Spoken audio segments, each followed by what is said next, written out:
Hey friends, welcome to a very special Course in Miracles study group. This is where the study group happens. This is my desk. We join together every Sunday night over the phone and we pulled together for a special call about the Trump election. A lot of people are having extreme feelings on either end of the spectrum, and so I felt moved to call us together to look at this from the principles of A Course in Miracles. This video is an excerpt of the full call. The full call is about an hour and 40 minutes, and this excerpt is mostly just my sharing with a couple of other folks, but I strongly recommend that you get access to the full study group because the participants' shares were absolutely incredible, so inspiring, and helped me deepen my peace after this call. So I fully encourage you to download that full study group call, listen to the full hour and 40 minutes to get everyone's input, everyone's share, and you can do that via the link below. So enjoy this excerpt. I'll see you soon. Welcome everyone. This is Corinne Zupko, and I can't tell you the gratitude that I feel right now that so many of you are joining together to heal our minds, our commitment to heal our perceptions, and to remember the love that we truly are. Let's begin our session together this evening. We'll be exploring the situation with the election that just occurred in the States, with the election of Trump and the reactions that have come up for many of us, some being horrified and some being delighted. So we're going to look at this from a Course in Miracles perspective. I'm really going to try to stay very true to the Course and very hardcore. So this is your warning that I'm bringing the full metaphysics of A Course in Miracles into this, because as I said in my post, a couple of my posts about this, I can't just dabble in this material. I have to take it all the way. Otherwise, it doesn't help me. I need to take it all the way. I need to get hardcore in order for it to help me. So I'm thrilled that you're here with me to do the same. So before we begin, let's drop in. I invite you to allow your eyes to close, sitting in a comfortable position, and turning attention within. Bringing attention to a sense of love in your own heart. And bringing attention to your own sense of willingness. This willingness is why we're here. This is a willingness to understand truth. This is a willingness to open our minds. And this willingness is a willingness to experience miracles, those shifts in perception that teach us that only love is real. So connecting with this sense of willingness within and offering this willingness to your inner teacher, however it is you feel connected or that you understand your own inner teacher, whether it's the word God, Holy Spirit, intuition, higher self, offering your willingness to your inner teacher and asking for the miracle instead, as we are willing to see differently.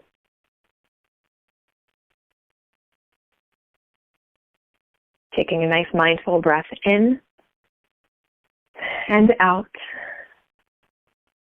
as we sit and breathe. Be you in charge, for we would follow you, certain that your direction gives us peace. If we need a word, a thought, or a tranquil open mind, these are the gifts that Holy Spirit, our inner teacher, gives. And we place our inner teacher in charge tonight. So we can trust that we'll hear what we need to hear. If we need to hear it again, there's the replay. And we'll trust that we'll share whatever it is that we need to share. So with the love in your heart and the light in your mind, coming together to our perception of right here, right now.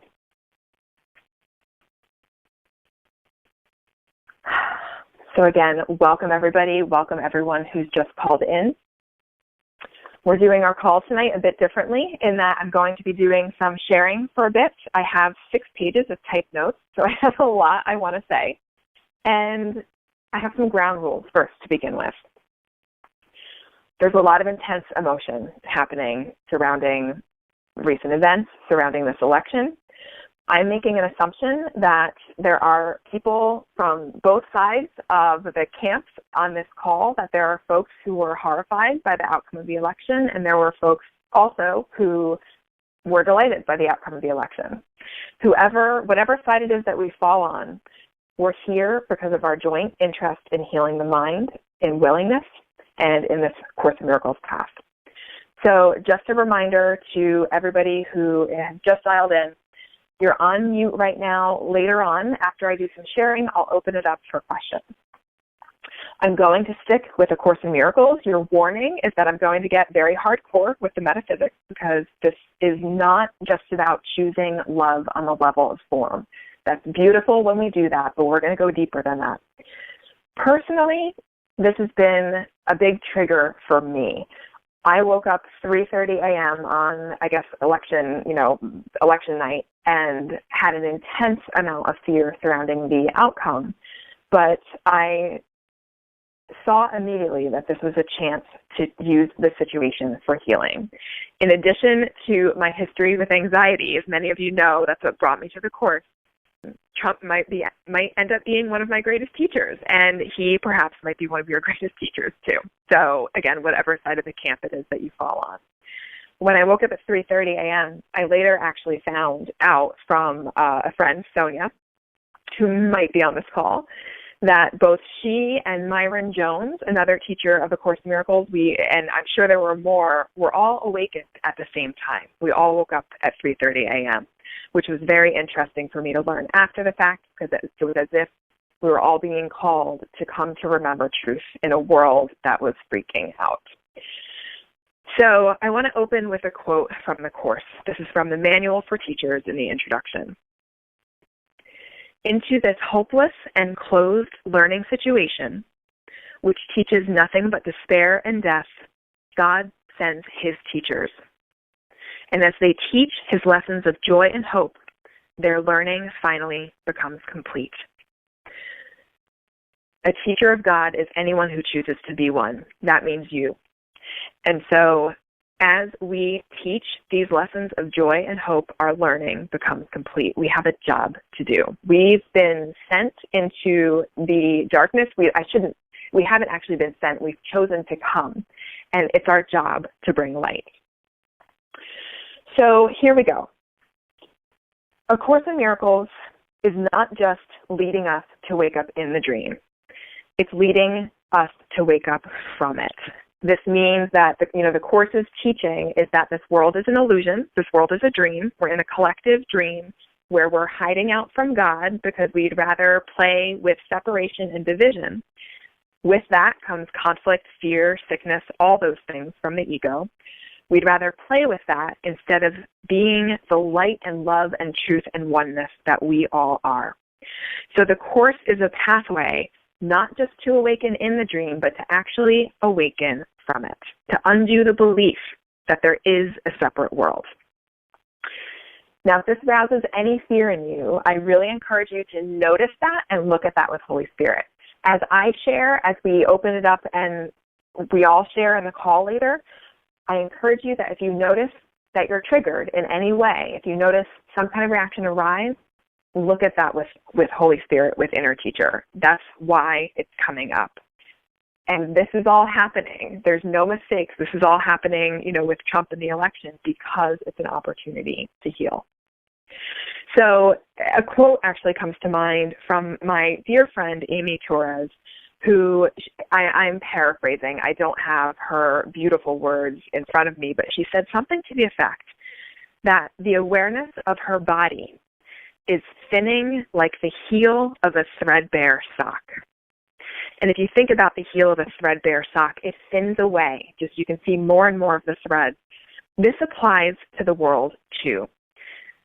The density of this physical world, as we practice these principles, the density of this world thins And the light behind it becomes clearer and clearer in our awareness as we're ready to go there. It doesn't happen before we're ready. It's only as we're ready.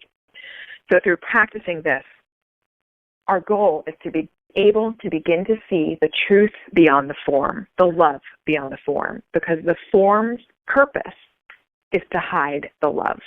And we could say that for any given situation in the world that triggers us or arouses fear. The purpose of it is to hide love from our awareness. So another hardcore teaching from the Course is that it's not about making a better planet so we can make a comfy home here. In other words, it's not about keeping the ego comfortable. It's about undoing the belief that there is a separate world, that there is a world of separation. And again, if that arouses any fear, look at that with Holy Spirit. So just to repeat that, the Course isn't about making a better illusion. It's about undoing it to the truth and the love that lies beyond it. So I want to share a Course quote here. This is from lesson 132. And I'll read this slowly just so we can absorb these words. So again, this is in lesson 132. It says, "There is no world." And again, that means there is no world of this separation, of this seeming separation. There is no world. This is the central thought that the Course attempts to teach. Not everyone is ready to accept it, and each one must go as far as he can let himself be led along the road to truth. He will return and go still farther, or perhaps step back a while and then return again. But healing is the gift of those who are prepared to learn there is no world and can accept the lesson now. So here I want to highlight that last sentence again. Healing is the gift of those who are prepared to learn there is no world and can accept the lesson now. So it doesn't mean that, poof, the body goes away as we learn this. It means that we learn to use the body as a means of awakening, as a means of remembering truth, as we repurpose everything we see by giving what we see, our perceptions, our beliefs, to our inner teacher, what the Course calls Holy Spirit, whatever word you want to use, and we get back that shift in perception instead. And I know I might be going kind of fast, so again, please remember that there'll be the recording of the call. Also, if I say something and you want to talk about it later, if you want to ask a question, just jot it down because I'm going to be saying a lot. And again, I'm structuring our call this way tonight because I really feel very strongly moved to get through all this. So, we're motivated to study A Course in Miracles because we want to find and maintain peace, right? I think most of us are drawn, I think all of us are drawn to this path because we've experienced some pain in some form and we want peace. We want peace again. But again, the Course is not about finding and maintaining peace within a separate self. Peace comes from learning that you are not a separate self. Peace comes from learning and knowing that you're not a body, that what you are cannot die, cannot be sick, cannot suffer. Peace comes as we return to that identity that we all share. So that's an important piece to keep in mind. This is not just about keeping Corinne peaceful. This is not just about keeping the ego comfortable. The work is about undoing the ego dream of fear, as my friend and teacher, Nook Sanchez, she talks about undoing the ego a lot. I think that's the name of her website. So just to share a Course quote along the lines about our motivation for peace, it says, "Forget not that the motivation for this Course is the attainment and the keeping of the state of peace. Given this state, the mind is quiet, and the condition in which God is remembered is attained." So how beautiful. All right. I want to pause here and just welcome folks who have joined us recently. We are diving into the deep teachings of A Course and applying this to the recent election and all of the feelings that have come up for all of us surrounding that. I'll open up the line for questions later, but I'm just going to keep going at this point. And so just a reminder, take notes if you need to, if you want to ask a question or have something clarified later. So I want to start again with another Course quote. This is a big one, so I want to take this nice and slow. This Course quote is, "Seek not outside yourself, for it will fail, and you will weep each time an idol falls." I'm going to read that again in just a moment, but first I want to define what an idol is. An idol is anything that you substitute for the love of God. It's anything that you believe that you need to make you happy. It's anything you think that's outside of yourself that you think you need to keep you safe. So an idol is anything you substitute for God. So I want to read this quote again. "Seek not outside yourself, for it will fail, and you will weep each time an idol falls." If you experienced horror at the outcome of this election, it was because an idol fell. That idol, we can look at this in a few different ways, but the idol was a belief that this country could turn out okay, or that it could keep us safe based on who was elected, or that this country or this world is just or rational, or whatever we want to say. That idol fell. And I think, and that is why so many of us had felt like we had the rug yanked out from under us. It was a feeling that we could stay comfortable if one person was elected, and instead somebody else was elected, and so it was as if the rug was yanked out. It was an idol that fell. And again, seek not outside yourself, for it will fail, and you will weep each time an idol falls. So this is big. This is really big. Let the idol fall. This is beautiful for those of us that were triggered by the election.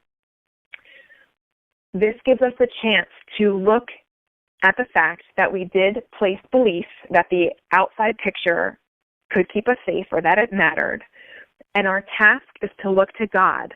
Our task is to look to love with a capital L instead of to the picture.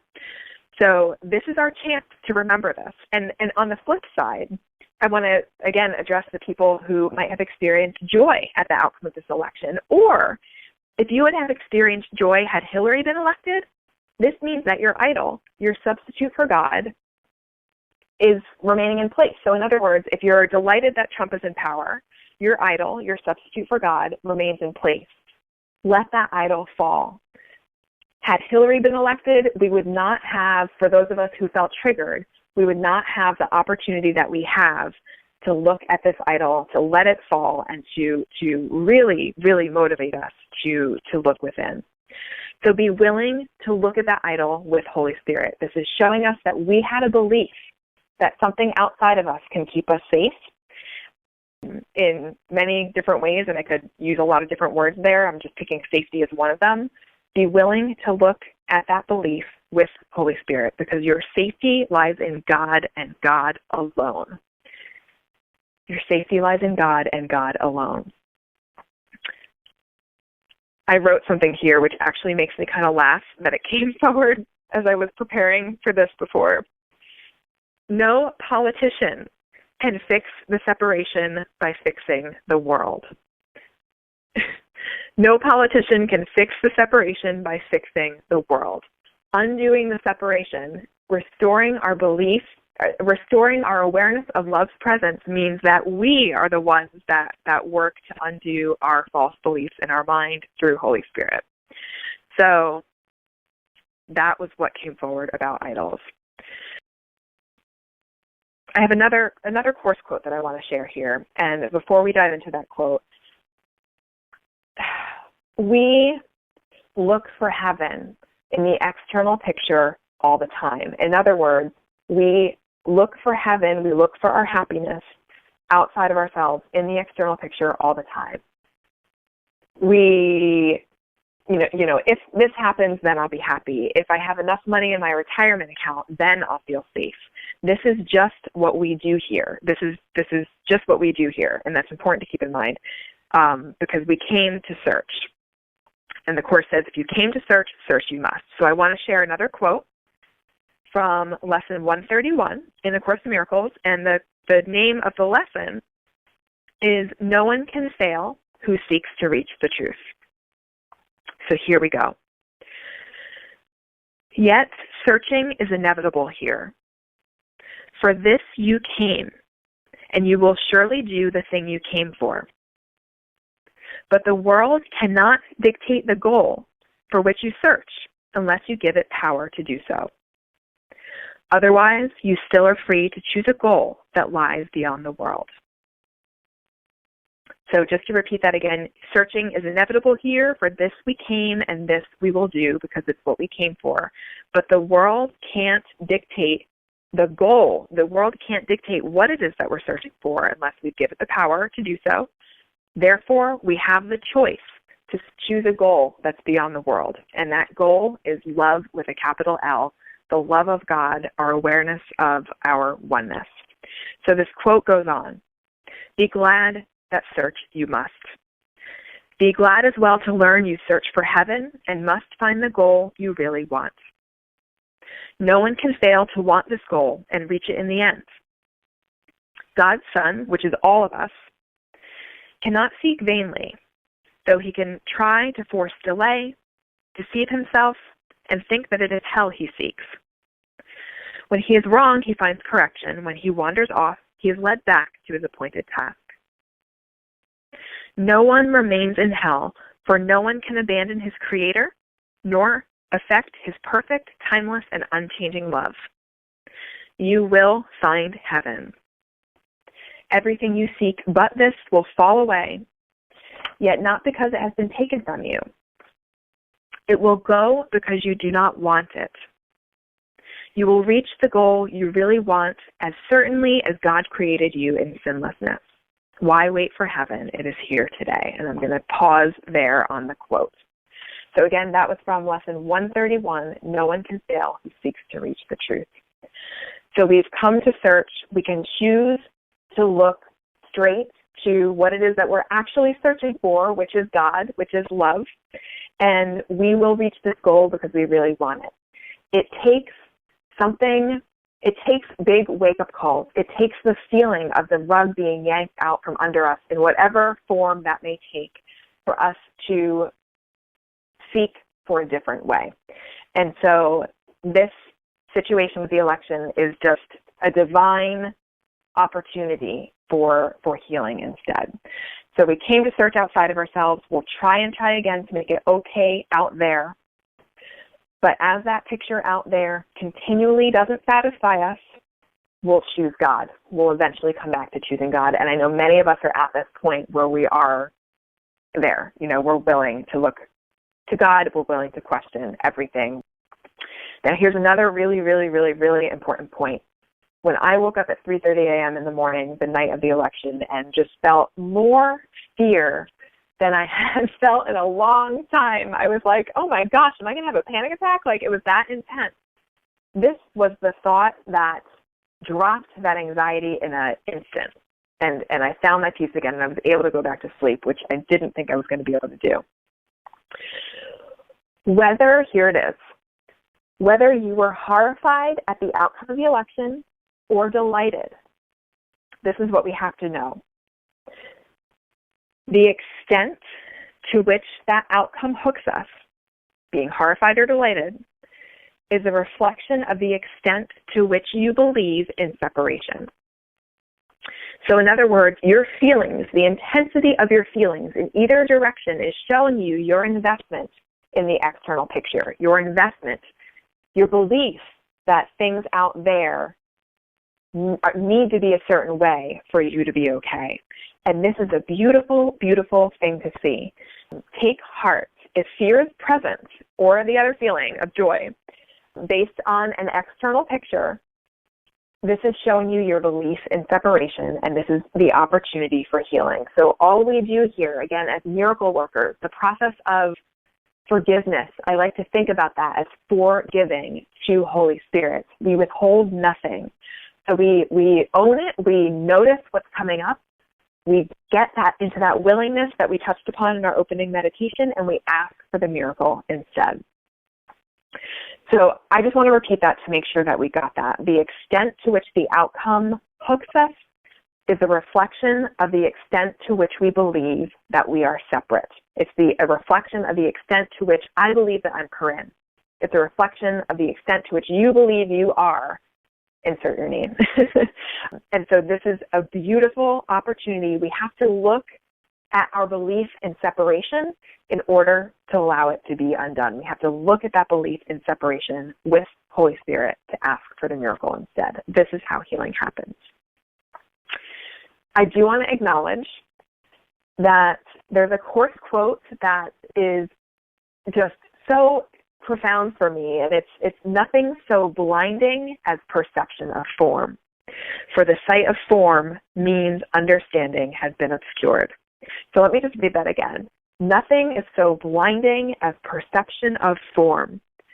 For sight of form means understanding has been obscured. This again goes to the Course's teaching that this external picture arose to hide the love, the oneness, the truth that is all-encompassing. This external picture is so compelling. It's, with bodies, with physical things, it's sensory. It's so compellingly real that it's set up to keep us asleep. It's set up to keep us from looking beyond. And it's not looking beyond it with the body's eyes. It's a different vision that we learn how to use, a vision more that comes from, in my own body, I sense it more in my heart. It's this new vision that we're learning how to use that teaches us that love beyond the form is what our truth is. So another point that I want to make is to think of the ego as a coin. A penny, a dime, a quarter, any kind of coin. And there are two sides to that coin. This is the duality that we're in. There's the good of the world on one side and the bad of the world on the other. There's the love of the world on one side and the hate of the world on the other. And I'm not talking about love of God on one side. I'm talking about love of the ego, or, a love that's based on separation and not the love of God in that example, with love and hate being two sides of the same coin. So add in our current situation, Trump on one side, Hillary on the other, two sides of the same ego coin. Republican on one side, Democrat on the other, two sides of the same ego coin. It's all there as a grand, ego setup to keep us believing that this is real. And the Course talks about how the script is written, that the ego, the moment we had that tiny mad idea that we wanted to be separate from Source, the ego wrote the script of separation and to keep it convincingly real, and that's what's playing out right now. So if you get angry and judgmental at voters who voted for Trump, or if you're okay, with that, or if you get really triggered by his racism, xenophobia, misogyny, know that that judgment that comes up in you is the same judgment that perhaps some of his supporters who maybe buy into the racism, the hate, it's the same judgment that they have in them. It's the other side of the same coin. So I just want to repeat that again. The anger and judgment that comes up in us at voters who supported him, or at, his racism, his misogyny, that anger and judgment that rises in our awareness is the same. It's the other side of the same ego coin of his feelings, of racism, of anybody who would support those types of things. It's two sides of the same coin, which is hard to own because we don't want to, the good, not being racist, being loving, we want to think that obviously that's better than the other side. But when we're engaged on this level of form with the judgment and with the fear that we're righteous, our perspective is right, that's where we get caught in it being the other side of the same ego coin. Obviously, there is a love that we are learning to remember that transcends all of that. That love and peace and acceptance and compassion and oneness is not part of that coin. That's what we're learning how to own. So again, if we have that anger and judgment come up toward Trump, toward those supporters who support the racism, xenophobia, whatever it may be, choose again, look at that with Holy Spirit. Notice that it's coming up and look at it with Holy Spirit. Another point I want to make, and we're making progress through my notes, so I do promise we'll have time to open this up for you all to share. I really want to hear your insights as well. It's important to remember, it always helps me when something horrible happens in the world, a shooting, natural disaster, a terrorist attack, this election, the picture of the world has always been a brutal picture. If you think about it, in history, there's always been war. There's always been conflict. There's always been suffering. It's the nature of the world, again, because that's so compellingly painful that we're going to get caught in it and not go beyond it. So it's important to remember that pain of the world has always been there. There's a Course quote that comes to mind, and I have it here. It says, "The world has not yet experienced any comprehensive reawakening or rebirth. Such a rebirth is impossible as long as you continue to project or miscreate. It still remains within you, however, to extend as God extended his Spirit to you. In reality, this is your only choice because your free will was given you for your joy in creating the perfect."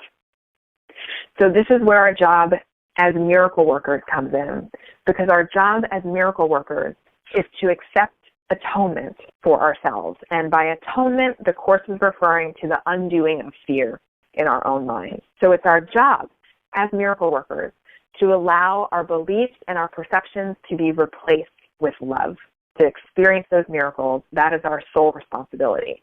And I felt moved actually now to just touch on a couple of the references in the Course to our sole responsibility, because I think this is really, really important that we remember, although we may be called to act in the world, to take an advocacy role in any issue that's out there, it is still our sole responsibility to accept the undoing of fear in our mind, because as we do that, miracles are not just for us.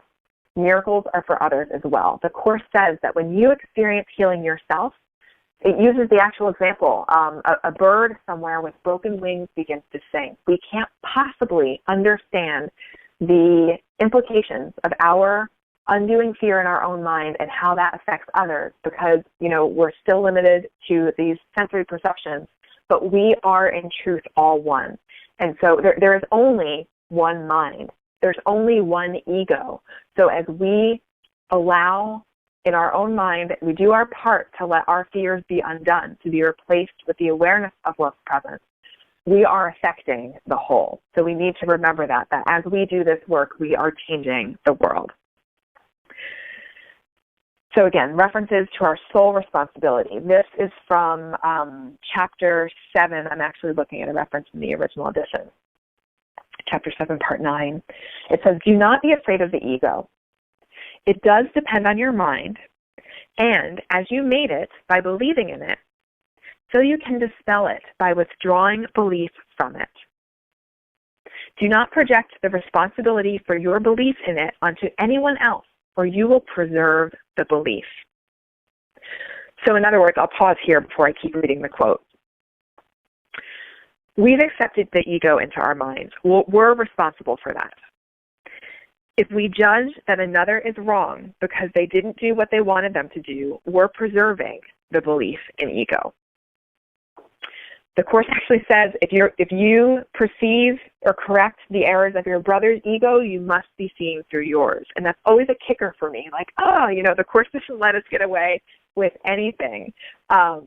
It's our task to allow the ego to be undone in our own mind, to literally become the light. So I'm going to keep going with this quote here.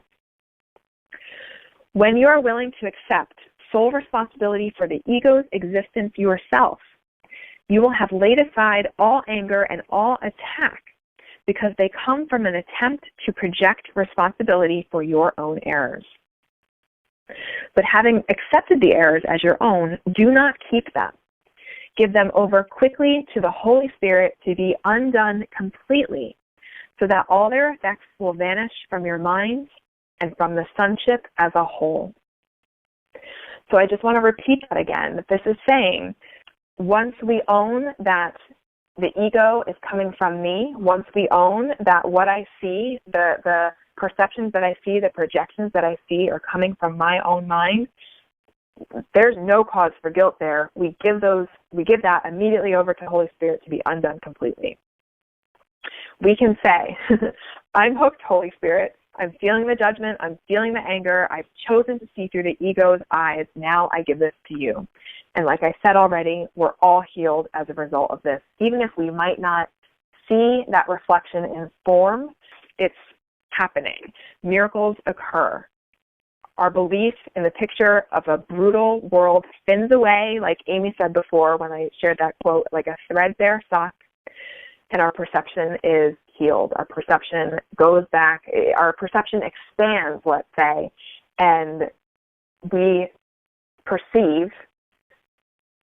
a growing awareness of truth, and eventually that perception is no longer needed and is replaced by knowledge. It's just replaced by knowing that God is, that love is.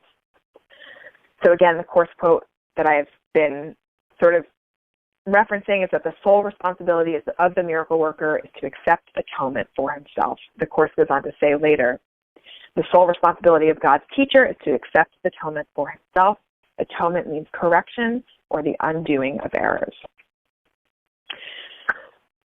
So just a few thoughts here that I'll add, and again, I'll pause and just welcome the folks who have joined us. I'll be opening up the line shortly for sharing, for questions. We have to look at our own minds with spirit. We have to look at everything, our urges to attack, our urges to judge.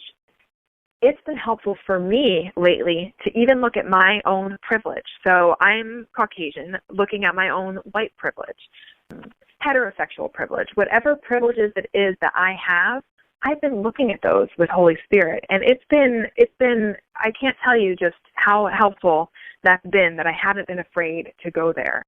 We're leaving nothing to the ego.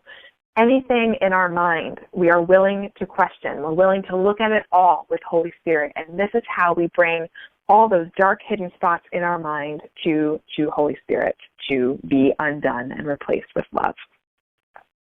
So I'm kind of feeling, I have a little bit more, which I can share later, but I'm actually feeling prompted to pause here.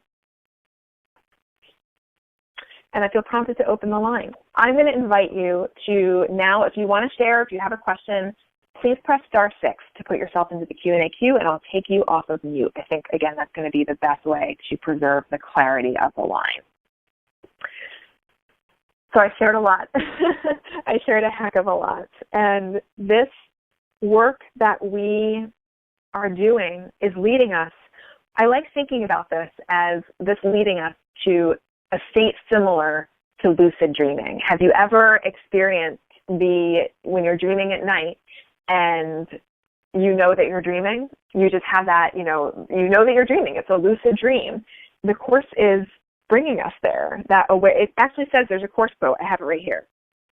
Awareness of dreaming is the real function of God's teachers. How awesome is that? So I see we have some folks in the queue. As I take you off of mute, I'm going to leave you off if you want to keep chiming in. So feel free to re-mute yourself. I just wanted to add this because I also woke up at 3:30 in the morning. Did you really? Watched, yes, absolutely. I watched till about 11 o'clock at night, and I knew it was going downhill. I woke up in the morning, and it was like, oh, my God, this man is going to win. I just knew it. All right, this is what I want to say. This helped me tremendously, and I've been saying this a lot lately. Holy Spirit, help me to forgive myself for using Donald Trump to attack myself and separate from your love. And if I said it once, I said it 20 times, and until I was back to sleep, and it's helped me tremendously with this. That's awesome, Paula. I'm so grateful for the reminder. That's such a powerful prayer. Such a powerful prayer. Because that's what we're doing. We are literally attacking ourselves every time we buy into this nonsense. Right. Absolutely. Okay. So that's enough from me. Awesome. Thank you. Thank you. I'm going to leave you off of mute, so you're welcome to mute your line from your end I don't know if it's going to make a difference with you pressing star 6, so if you have a mute button, that can work, but thank you so much. Next caller, I think, is Alicia. Let's maybe take one more person if anybody has anything to say, and then I'll wrap us up. Any insights, any questions, or perhaps maybe we've reached our conclusion, which I think we have. Oh, yes. I just want to thank everyone for sharing and for having this call. I'm getting very teary here, but I just feel that for me a miracle has occurred, because I came onto this call with, how can I possibly look at this any different other than anger and fear? And I'm actually ending this call with love in my heart for this guy. My opinion, a miracle has happened. So thank you, everyone. Oh, thank you. I feel the same way. And remember, if we stray, we can always listen to this recording again. We can get quiet. We can turn to our books. Thank you. Thank you for sharing. I do have a few things that I just want to share as we wrap up this time together. And although we're concluding tonight, obviously, any of you are always welcome, and many of you do come to the Sunday night study group that we do here on this same conference line on Sunday nights at 8 p.m. Eastern. But I want to just share another course quote. If you want to follow along, this is from Lesson 98.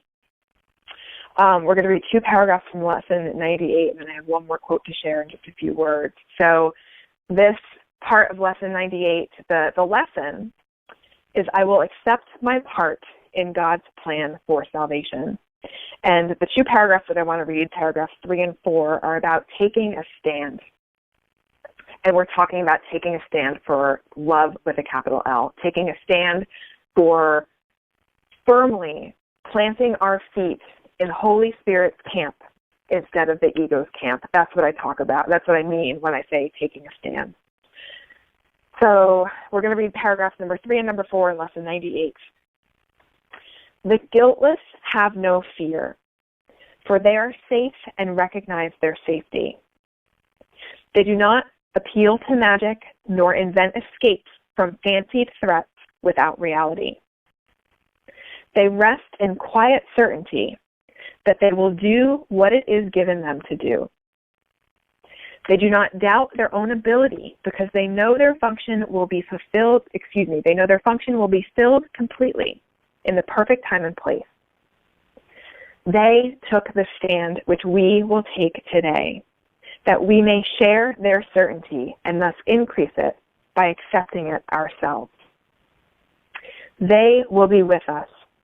All who took the stand we take today will gladly offer us all that they learned and every gain they made. Those still uncertain too will join with us, and borrowing our certainty will make it stronger still. While those as yet unborn will hear the call we heard and answer it when they have come to make their choice again. We do not choose but for ourselves today. And again, this stand that we're taking of putting our feet planted firmly in Holy Spirit's camp, we're not doing this for ourselves alone. We're all helping each other. Every gain that you make, you're making for all of us. Every gain that I've made for all of us. And I want to share the same quote that I started the call with. Into this hopeless and closed learning situation, which teaches nothing but despair and death, God sends his teachers. And as they teach his lessons of joy and hope, their learning finally becomes complete.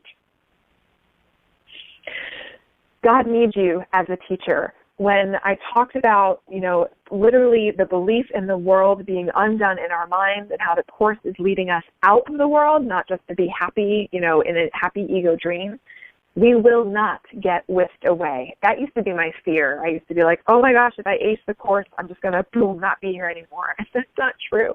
I've learned that this is gentle and that we won't be whisked away because God needs us, just like all of those who have taken the stand that we're taking now and all those who will. Holy Spirit, our right mind, our truth needs our voice, needs our light to be here on behalf of healing the world. Every broken fragment of the sonship out there is us, and we're all going to go home together. So we have a job to do. We have a job to do as miracle workers in turning to spirit within in the face of fear, in the face of anger, in the face of suffering, because we have agreed to come into this ego dream, to allow ourselves to be awakened and to awaken others. So we go to this piece 2 by 2 to teach us to learn. Let's rise to the occasion. As John said before, let's be shaken awake. It's okay to be rattled because we're going back to love. This is a divine opportunity, and this wouldn't be happening right now had the outcome of the election been different. So I am joined with you in saying no to fear in all its forms, to choosing again each time we slip back into ego, and we are literally helping each other. We're reaching down to one another, helping each other take that next step up, that ladder that we previously descended down. We're now ascending, and we're helping each other hand by hand. So I love you all so much. I'm so grateful that we joined together this evening surrounding this topic. This has helped me enormously. Stay connected. Feel free to join on Sunday nights, and I will see you all around. So thank you from the bottom of my heart, everybody. Thank you. Thank you. Thank you. Thanks, Corinne. Thank you. Have a great night, everyone. Good night. Thank you, Corinne. Thank you. Bye-bye. Bye. Thank you again, Corinne. Thank you. Love you. Bye-bye. You too, sweetheart.